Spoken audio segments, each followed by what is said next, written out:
إن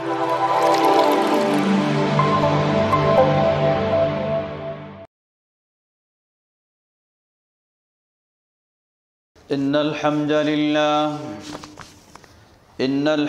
لله نحمده ونستعينه ونستغفره ونعوذ بالله من شرور أنفسنا ومن سيئات أعمالنا ومن يهده الله فلا مضل له ومن يضلل فلا هادي له وأشهد أن لا إله إلا الله وحده لا شريك له وأشهد أن محمدًا عبده ورسوله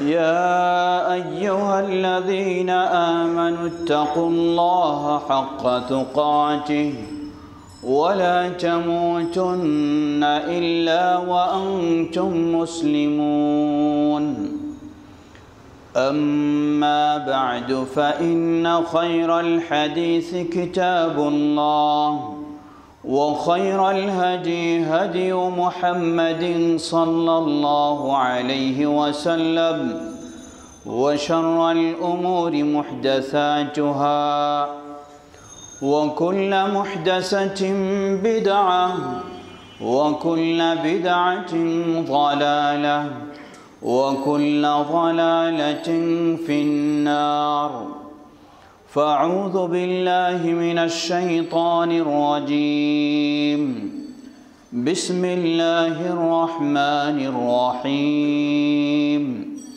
أحسب الناس أن يتركوا أن يقولوا آمنا وهم لا يفتنون ولقد فتنا الذين من قبلهم فليعلمن الله الذين صدقوا وليعلمن الكاذبين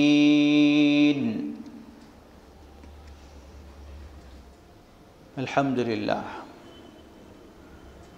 শুরুতে আবারও প্রশংসা জ্ঞাপন করছি সেই আল্লাহ সুবহানাহু ওয়া তাআলার, যিনি আমাদের প্রতি তার বিশেষ অনুগ্রহে তার দিনের পথে চলার তৌফিক দান করেছেন।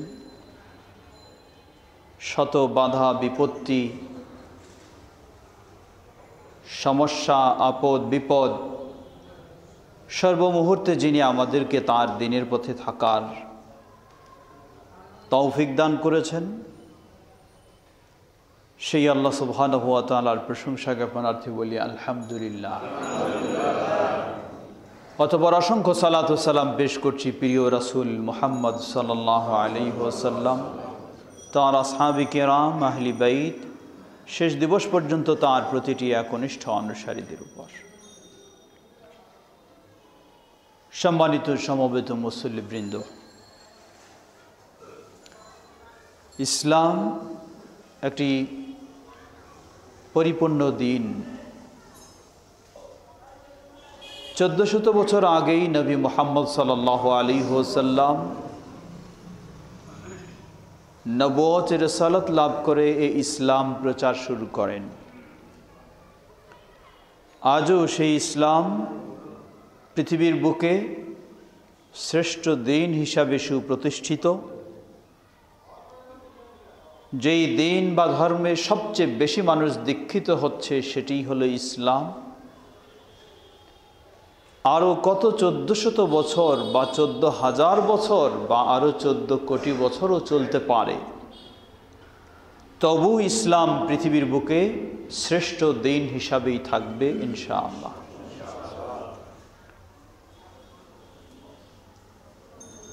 ইসলাম শ্রেষ্ঠ দিন এর অর্থ এই নয় আপনি ইসলামের পথে চললে কোনো রকমের বাধার সম্মুখীন হবেন না, কোনো কষ্টের শিকার হবেন না, কোনো বিপদের শিকার হবেন না, এমন নয়। বরং যে জিনিসটি যতই ভালো সে কাজটি করতে গেলে ততই সমস্যার শিকার হতে হয়, এটি আমরা সবাই জানি।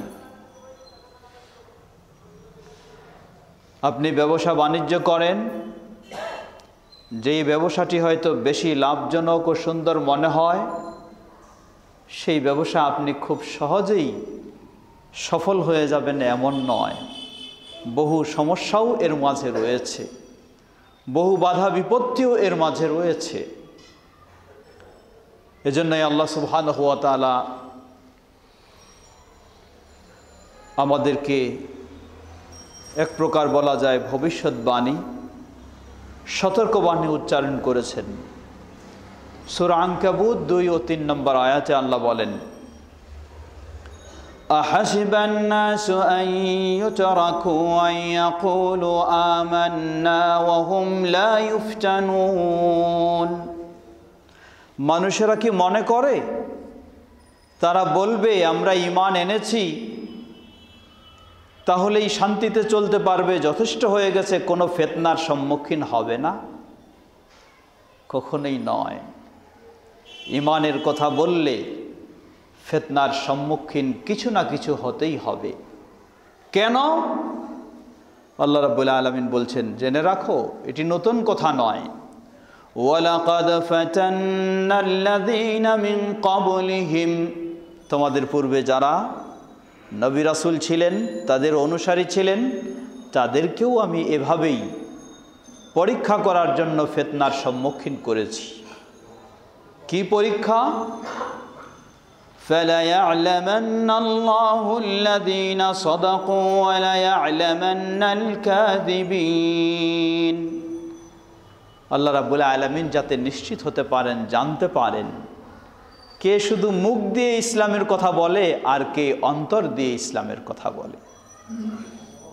কারণ সুখে থাকলে সব জিনিস সহজে মেনে নেওয়া যায়, কিন্তু দুঃখে থাকলে, কষ্টে থাকলে সেখানেই প্রমাণ হয় যে আসলেই আমি সত্যিকারীভাবে ইসলাম মেনেছি না মানিনি।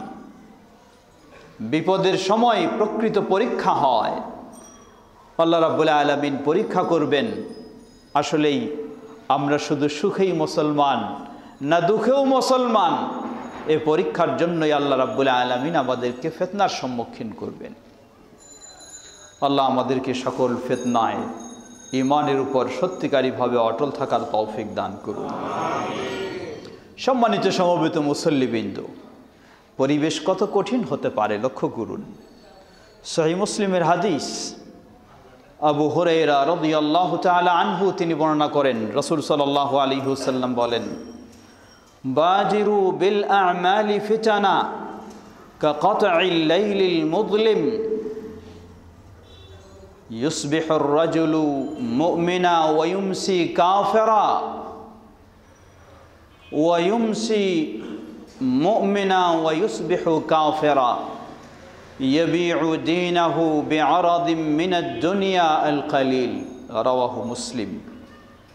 আল্লাহ রাসূল সাল্লাল্লাহু আলাইহি ওয়াসাল্লাম বলেন, বাজিরু বিল আ'মালি ফিতানা, জেনে রাখো ফিতনার সম্মুখীন হতেই হবে, কোনো সন্দেহ নেই। অতএব ওই ফিতনা থেকে যেন বাঁচা যায়, তাই ফিতনার সম্মুখীন হওয়ার আগেই তুমি আল্লাহর সন্তুষ্টি অর্জনের মতো আমলে জড়িয়ে যাও। হতে পারে তোমার ভালো আমলের মাধ্যমেও আল্লাহ তোমাকে ফিতনা থেকে রক্ষা করবেন। কাকাত'আল লাইলিল মুযলিম, কেমন ফিতনা? গভীর অন্ধকার রাত্রির ওই অন্ধকারের অংশটুকু যেমন কঠিন মনে হয়, ফিতনার অবস্থাটাও ঠিক সেরকম কঠিন মনে হবে। ইউসবিহুর রাজুলু মুমিনা ওয়া ইউমসি কাফিরা, একজন মানুষ সকালবেলা বলবে আমি মুমিন মুসলিম, সন্ধ্যা হতে না হতেই আবার সে কাফের হয়ে যাবে। ওয়া ইউমসি মুমিনা ওয়া ইউসবিহু কাফিরা, সন্ধ্যাবেলা দেখা যাবে আপনি মুমিন, সকালবেলা উঠতে গিয়ে দেখা যায় আপনি কাফের হয়ে গেছেন। লা হাওলা ওয়ালা কুওয়াতা ইল্লা বিল্লাহ।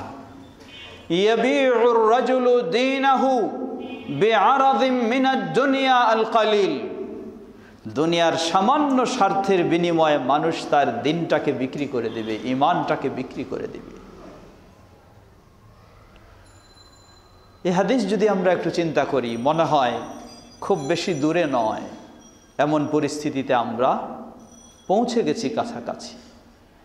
মানুষকে যদি বলা হয় সামান্য তোমাকে লাভ দেওয়া হবে, তুমি অন্যায়ের আশ্রয় নাও, খুব আনন্দে অন্যায়ের আশ্রয় নিতে একজন মুসলিমও যেন প্রস্তুত। যদি বলা হয় তুমি এই বাড়ি, এই ঘর, এই সব কিছু লাভ করতে পারবে, এই লোকটাকে যদি হত্যা করতে পারো, হত্যা করতে প্রস্তুত তার বাড়ি দখল করার জন্য। যদি বলা হয় তুমি এই অন্যায়ের সাক্ষ্য দাও, তুমি বহু সম্পদের মালিক হবে, অন্যায়ের সাক্ষ্য দিতেই প্রস্তুত সম্পদের মালিক হওয়ার জন্য। ঈমানের ভয়, আল্লাহর ভয় যেন হারিয়ে গেছে। এ হাদিসে বলা হয় যে ফিতনার কথা আল্লাহ রাসূল সাল্লাল্লাহু আলাইহি ওয়াসাল্লাম বললেন তা হলো দুই ধরনের। একটি হলো ফিতানু আশ-শুবহাত, অপরটি হলো ফিতানু আশ-শাহওয়াত। শুবহাত মানে সংশয়।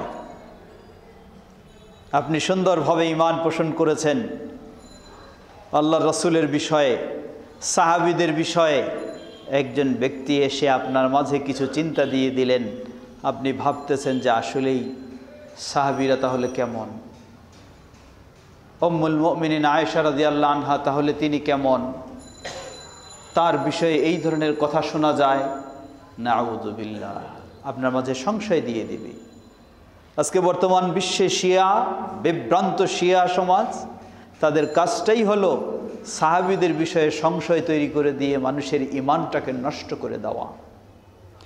নবী সাল্লাল্লাহু আলাইহি ওয়াসাল্লামের স্ত্রীদের বিষয়েও বিভিন্ন রকমের দুশ্চিন্তা আপনার ভিতরে ঢুকায় দিয়ে, সংশয় ঢুকায় দিয়ে, রাসূল সাল্লাল্লাহু আলাইহি ওয়াসাল্লামের স্ত্রী যারা মায়ের তুলনা আমাদের, উম্মাহাতুল মুমিনিন, আল্লাহ বলছেন মুমিনদের মা স্বরূপ, তাদের বিষয়ে এই ধরনের বিভ্রান্ত চিন্তাগুলি, সংশয়গুলি আপনার মাঝে দিয়ে আপনাকে বড় ফিতনায় ফেলে দিবে। এমনই বহু ফিতনা রয়েছে যা আকীদা বিষয়ক।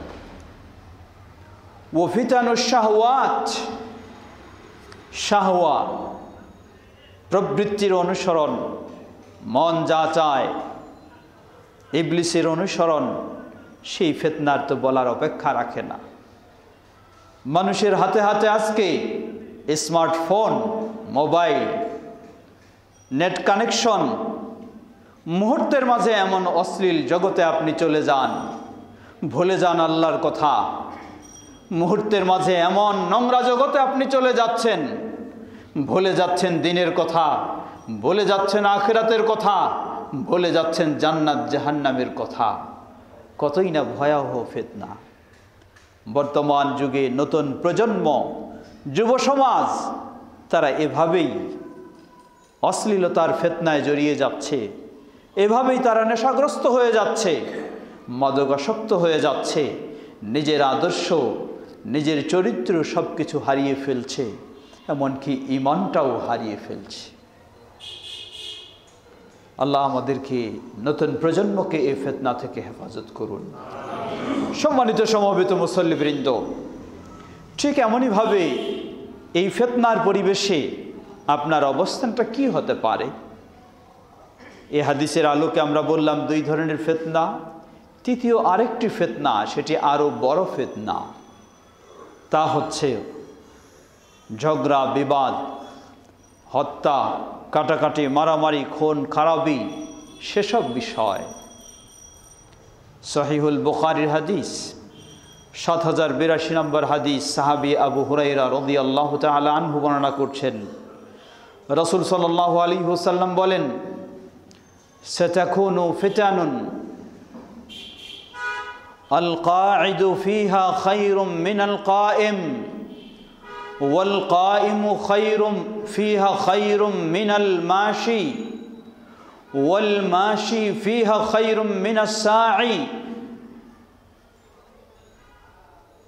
ওয়ামান ওয়াজাদা মিনকুম মালজাআ আও মাআদা ফালিয়াউদ বিহি রাওয়াহু আল বুখারী ওয়া মুসলিম। প্রিয় নবী মুহাম্মদ সাল্লাল্লাহু আলাইহি ওয়াসাল্লাম তিনি বলেন, জেনে রাখো সাতাকুনু ফিতান, আপনার সামনে শুধু ফিতনা আর ফিতনা দেখবেন, সমস্যা আর সমস্যা দেখবেন। ডানে দেখছেন সেখানে একদল আরেক দলের সাথে চলছে ঝগড়া বিবাদ কাটাকাটি মারামারি, বামে দেখবেন সেখানে চলছে প্রতিবেশীর এক বাড়ি আরেক বাড়ির সাথে ঝগড়া বিবাদ কাটাকাটি মারামারি। সামনে তাকাচ্ছেন দেখবেন রাস্তাঘাটে চলতেও এক গাড়ি আরেক গাড়ির সাথে কাটাকাটি মারামারি। পিছনে তাকাবেন দেখবেন একই অবস্থা। চতুর্দিকে যেন ফিতনার সমুদ্রে আপনি হাবুডুবু খাচ্ছেন। করণীয় কি? গায়ে শক্তি আছে, মন চাইবে আমিও যাই, দেখি কে আছে, আমি দেখে ছাড়বো। ভালো চিন্তা নিয়ে যাবেন, জড়িয়ে গিয়ে আপনি খারাপ হয়ে যাবেন। ভালো চিন্তা নিয়ে গেলেন, ইসলামের নির্দেশ হলো অন্যায়ের প্রতিবাদ করতে হবে, সেই প্রতিবাদের চিন্তা নিয়ে গেলেন, দেখলেন যে নিজেই এমনভাবে অন্যায় জড়িয়ে পড়েছেন বা আপনাকে জড়িয়ে দেওয়া হয়েছে, বাঁচার কোনো পথ নেই। ইসলামের নির্দেশ হলো মাজলুম অসহায় ব্যক্তিকে সহায়তা দিতে হবে। অসহায় ব্যক্তিকে সহায়তা দেওয়ার জন্য ছুটে গেলেন, দেখলেন যে বিষয়টি আরও জটিলের পর জটিল হয়ে গেল। এমন পরিস্থিতিতে করণীয় কি? এর অর্থ এই নয় অন্যায় দেখলে অন্যায়ের প্রতিবাদ করবেন না, তা নয়। ইসলামের নির্দেশ অন্যায়ের প্রতিবাদ করতে হবে। ইসলামের নির্দেশ মাজলুম নিপীড়িত নির্যাতিত ব্যক্তির সহযোগিতায় আপনাকে দাঁড়াতে হবে। আবার মনে রাখতে হবে যেই আল্লাহ রাসূল সাল্লাল্লাহু আলাইহি ওয়াসাল্লাম অন্যায়ের প্রতিবাদের নির্দেশ দিয়েছেন, যেই রাসূল সাল্লাল্লাহু আলাইহি ওয়াসাল্লাম মাজলুম ব্যক্তির সহযোগিতায় ছুটে আসার নির্দেশ দিয়েছেন, সেই রাসূল সাল্লাল্লাহু আলাইহি ওয়াসাল্লাম এই বলছেন, জেনে রাখো এমন ফিতনার পরিস্থিতি পরিবেশ তৈরি হবে, আল কাঈদু ফিহা খায়রুম মিনাল কায়েম, ওই ফিতনার জগতে যে ব্যক্তি বসে আছে, এই বসে থাকা ব্যক্তিটা দাঁড়িয়ে থাকা ব্যক্তির চেয়ে অনেক ভালো। ওয়াল কাইমু ফিহা খায়রুম মিনাল মাশি, আর যে ব্যক্তি দাঁড়িয়ে রয়েছে কোনো দিকে যাচ্ছে না, ওই ব্যক্তি অনেক ভালো যে ব্যক্তি কোনো দিকে যাওয়া শুরু করেছে তার চেয়ে। ওয়াল মাশি ফিহা খায়রুম মিনাস সাঈ, আর যে ব্যক্তি দৌড়ানো শুরু করেছে সেই ফিতনার দিকে, ওই ব্যক্তির চেয়ে যে ব্যক্তি ধীর গতিতে চলছে সেই হলো উত্তম। আবার রাসূল সাল্লাল্লাহু আলাইহি ওয়াসাল্লাম বললেন, জেনে রাখো মান তাশাররাফা লাহা তাস্তাশরিফহু, যে ব্যক্তি ফিতনার দিকে উকি দিয়ে তাকাবে, ফিতনার দিকে যাওয়ার চেষ্টা করবে, ফিতনার দিকে দেখার চেষ্টা করবে, ফিতনার দিকে খোঁজ নেওয়ার চেষ্টা করবে, ফিতনা যেন তাকে ডেকে নিয়ে আসবে। ফিতনা তাকে ডেকে নিয়ে আসে, ধ্বংসের মধ্যে ফেলে দিবে। মান ওয়াজাদা মালজাআ আও মাআদা ফালিয়াউদ বিহি, ওই পরিস্থিতিতে কেউ যদি কোনো আশ্রয়স্থল খুঁজে পায়, সে যেন সেই আশ্রয়স্থলেই আশ্রয় নেয়। খুব সাহস করে সে ফিতনায় জড়িয়ে যাবে না। সম্মানিত সমবেত মুসল্লিবৃন্দ, আমাদের মাঝে স্বাভাবিকভাবে চলছি, দেখা যায় কারো মানসিকতা এমন, স্বাভাবিক থাকতে সে শান্তি পায় না, একটু ঝগড়ায় জড়িয়ে গেলেই সে আনন্দ পায়, কাউরে একটু গালাগালি করতে পারলেই সে যেন তৃপ্তি লাভ করে। আল্লাহ রাসূল সাল্লাল্লাহু আলাইহি ওয়াসাল্লাম যেন এই হাদিস দিয়ে সেটাও বুঝালেন, পরিবেশ শান্ত আছে, সুন্দর আছে, কেন তুমি জোর করে গিয়ে এখানে পরিবেশটাকে জটিল করবে? নিশ্চয়ই তুমি যদি বসেই থাকো, ওটাতে না জড়িয়ে যাও, তাহলে এটাই হচ্ছে তোমার জন্য কল্যাণকর বিষয়। নিজের ইমানের জন্যও সেফটি, নিজের জানমালের জন্যও সেফটি। সুতরাং এ ফিতনার পরিবেশ পরিস্থিতিতে আপনাকে সাধ্যপক্ষে রাসূল সাল্লাল্লাহু আলাইহি ওয়াসাল্লামের উপদেশের আলোকে যতটুকু পারা যায় সেই ফিতনা থেকে বিরত থাকার সম্ভাব্য অনুযায়ী চেষ্টা করতে হবে। আবার মনে রাখতে হবে এটাও অন্যায়ের প্রতিবাদ না করে উপায় নাই, সম্ভব অনুযায়ী অন্যায়ের প্রতিবাদ তাও করতে হবে। আবার সম্ভব অনুযায়ী অসহায়, মাজলুম, নিপীড়িত, নির্যাতিত মানুষের পাশেও দাঁড়াতে হবে। এই সব সমন্বয় করে চলার নামেই হলো ইসলাম, এটার নামেই হলো ঈমান, এটার নামেই হলো নবী মুহাম্মদ সাল্লাল্লাহু আলাইহি ওয়াসাল্লামের সঠিক পথ। আমরা যেন সেই সঠিক পথেই অবলম্বন করতে পারি। আল্লাহ আমাদের সবাইকে সে তৌফিক দান করুন। ওয়া আখিরু দাওয়ানা আলহামদুলিল্লাহি রাব্বিল আলামিন।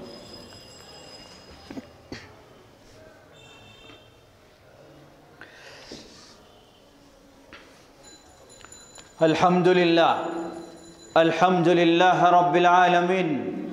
وأشهد أن لا إله إلا الله وحده لا شريك له وأشهد أن محمدا عبده ورسوله أما بعد فأعوذ بالله من الشيطان الرجيم وأن هذا صراطي مستقيما فاتبعوه ولا تتبعوا السبل فتفرق بكم عن سبيله ذلكم وصاكم به لعلكم تتقون।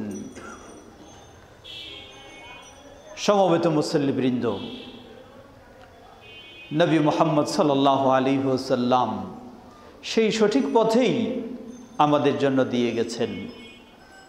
সূরা আনআম 153 নম্বর আয়াত। আল্লাহ রাব্বুল আলামিন বলছেন যে নবী সাল্লাল্লাহু আলাইহি ওয়াসাল্লামকে ঘোষণা দিতে বলছেন, ঘোষণা দিয়ে দাও, ওয়া আন্না হাযা সিরাতি মুস্তাকিমা, এই সঠিক পথ যেটি দেখা যাচ্ছে সোজা সরল, এটাই হলো আমার পথ। ফাত্তাবিউ, এই সঠিক সরল পথটারই তোমরা অনুসরণ করো। ওয়ালা তাত্তাবিউস সুবুল, এর ডানে বামে অনেকগুলি পথ দেখা যায়, সেই পথগুলিতে তোমরা কখনো যেও না। ফাতাফাররাকা বিকুম আন সাবিলি, যদি সেই ডানে বামের পথগুলিতে যাও, জেনে রাখো আল্লাহর সেই সঠিক পথ থেকে তোমাদেরকে বিচ্যুত করবে।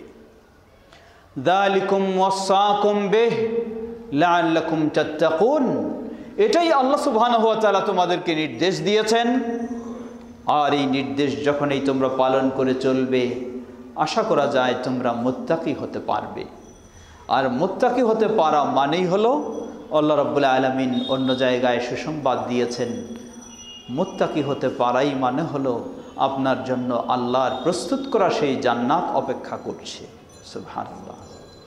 সম্মানিত সমবেত মুসল্লিবৃন্দ, সুতরাং মনে রাখবেন, আকীদার ক্ষেত্রেও আপনি ফিতনার সম্মুখীন হতে পারেন, সেখানেও এই সঠিক পথটিকে বেছে নিতে হবে, ডানে বামের পথগুলিকে বর্জন করতে হবে। ইবাদতের ক্ষেত্রে আপনি ফিতনার সম্মুখীন হতে পারেন, সেখানেও এই সঠিক পথটিকে বেছে নিতে হবে, ডানে বামের পথগুলিকে বর্জন করতে হবে। আপনার ব্যক্তিগত জীবনেও আপনি ফিতনার সম্মুখীন হতে পারেন, সেখানেও নবী মুহাম্মদ সাল্লাল্লাহু আলাইহি ওয়াসাল্লামের এই সঠিক পথ, সঠিক আদর্শকে বেছে নিতে হবে। আপনার জীবনের সকল ক্ষেত্রে আপনার সামনে রয়েছে ফিতনা, আপনার সামনে রয়েছে নবী মুহাম্মদ সাল্লাল্লাহু আলাইহি ওয়াসাল্লামের সঠিক সরল পথ। সব সময় ফিতনা মুক্ত হয়ে সরল পথেই, সঠিক পথেই অটল থাকার জন্য আপনাকে সর্বাত্মক চেষ্টা চালিয়ে যেতে হবে। আজকে আমরা আনন্দের সাথে বলতে পারি, আহলুল হাদিস সেই আহ্বানই জানায়, আহলুল হাদিস সেই দাওয়াতই দিচ্ছে। লক্ষ্য করুন, আকীদার কত ফিতনা। কেউ আকীদা পোষণ করে নকশবন্দিয়া, কেউ আকীদা পোষণ করে মুজাদ্দিদিয়া, কেউ আকীদা পোষণ করে চিশতিয়া, কেউ আকীদা পোষণ করে কাদেরিয়া। সব ফিতনার জগৎ। আপনার সঠিক আকীদা হলো তরিকা মুহাম্মাদিয়াতেই হলো আপনার জন্য সঠিক আকীদা। নবী মুহাম্মদ সাল্লাল্লাহু আলাইহি ওয়াসাল্লাম তিনিই হলেন আপনার জন্য সঠিক পথের মাপকাঠি। তিনিই হলেন আপনার জন্য সেই ফিতনা থেকে মুক্ত হওয়ার একমাত্র আশ্রয়স্থল বা আশ্রয় পথ। এজন্যই আহলুল হাদিসেরা সব সময় কথাটি স্মরণ করে দেয়, ডানে বামে তাকানোর সুযোগ নেই, তাকাতে হবে নবী মুহাম্মদ সাল্লাল্লাহু আলাইহি ওয়াসাল্লামের দিকে, তাকাতে হবে নবী মুহাম্মদ সাল্লাল্লাহু আলাইহি ওয়াসাল্লামের খোলাফায়ে রাশিদিনের দিকে, তাকাতে হবে নবী মুহাম্মদ সাল্লাল্লাহু আলাইহি ওয়াসাল্লামের সাহাবায়ে কেরামের দিকে। সেটি হলো মুক্তির পথ, সেটি হলো কল্যাণের পথ। আজকে আহলুল হাদিসদের দাওয়াত হলো সেটাই, আহলুল হাদিসদের মানহাজ হলো সেটাই, আহলুল হাদিসদের ইসলামের চলার পথ ও পদ্ধতি হলো সেটাই। আজকে কত রকমের ইসলামের নাম দিয়ে দল ও মতবাদ তৈরি হয়েছে। কেউ চিন্তা করেন আগে ক্ষমতা দখল, তারপর ইসলাম কায়েম। আবার কেউ চিন্তা করেন আগে মসজিদ দখল, তারপরে ইসলাম কায়েম। কতজনের কত চিন্তা। লক্ষ্য করুন, 1400 বছর আগেই আল্লাহ রাব্বুল আলামিন আমাদেরকে শিক্ষা দিয়েছেন, নির্দেশ দিয়েছেন। তিনি বলেন, লাকাদ কানা লাকুম ফি রাসূলিল্লাহি উসওয়াতুন হাসানাহ লিমান কানা ইয়ারজুল্লাহা ওয়াল ইয়াওমাল আখির ওয়া যাকারাল্লাহা কাসীরা। লাকাদ কানা লাকুম ফি রাসূলিল্লাহি উসওয়াতুন হাসানাহ। কেন আপনি ভিন্ন দিকে, ভিন্ন চিন্তায়, ভিন্ন জনের আহ্বানের দিকে দৃষ্টি দেবেন? জেনে রাখুন, আল্লাহ রাসূল সাল্লাল্লাহু আলাইহি সাল্লাম সেই হাদিসেই বললেন, মান তাশাররাফা লাহা তাস্তাশরিফু। যে ব্যক্তি ভিন্ন দিকের এই ফিতনার দিকে দৃষ্টি দেবে, ফিতনায় তাকে ডেকে নিয়ে তাকে ইসলাম থেকে বের করে ফেলবে, তাকে ধ্বংস করে ফেলবে, তার ঈমান নষ্ট করে দেবে। সুতরাং ভিন্ন দিকে তাকানোর কোনোই সুযোগ নেই, তাকাতে হবে আল্লাহর নির্দেশ অনুযায়ী। লাকাদ কানা লাকুম ফি রাসূলিল্লাহি উসওয়াতুন হাসানাহ। তোমাদের জন্য রয়েছে উত্তম আদর্শ রাসূলুল্লাহ সাল্লাল্লাহু আলাইহি ওয়াসাল্লামের মাঝেই। এটি হলো আহলুল হাদিসদের দাওয়াত, এটি আহলুল হাদিসদের কথা, এটি আহলুল হাদিসদের আহ্বান, এটি আহলুল হাদিসদের মতাদর্শ, এটি আহলুল হাদিসদের চিন্তা। বাংলাদেশ জমিয়তে আহলে হাদিসও সেই আহ্বানে জানাচ্ছে।